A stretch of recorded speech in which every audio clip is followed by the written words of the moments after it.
Rudra అవెకెన్స్ episode 4 మొదటి day. ఆకాశం నలుపు మబ్బులతో కమ్ముకుంది. మెరుపులు గర్జించాయి. భూమి కంపించింది.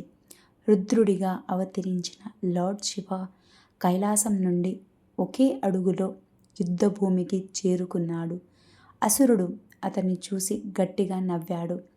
ఇదేనా నన్ను ఆపగల శక్తి అని అవహేళనగా అన్నాడు. రుద్రుని కళ్ళల్లో అగ్నిజ్వాలలు మెరిశాయి. ఆయన మాటలు శాంతంగా ఉన్నా గంభీరంగా వినిపించాయి.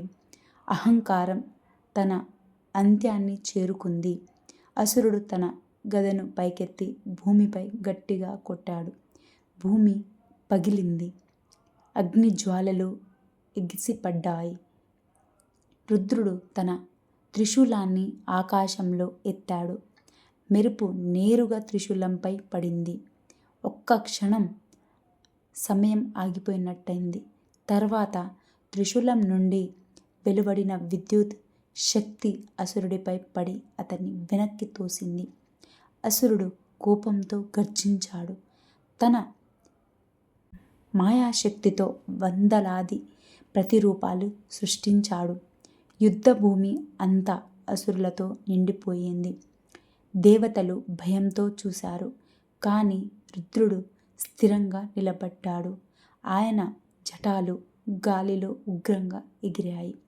తృతీయ నేత్రం మరింత ప్రకాశించింది. మాయకు సమాధానం సత్యం అని రుద్రుడు గర్జించాడు. ఒకేసారి ఆయన త్రిశూలాన్ని భూమిపై దించాడు. ఆ ప్రకంపనాలతో అసురుని మాయారూపాలు అన్నీ దగ్ధమయ్యాయి. అసలైన అసురుడు మాత్రమే మిగిలాడు. కానీ ఇప్పుడు అతని కళ్ళల్లో భయం కనిపించింది.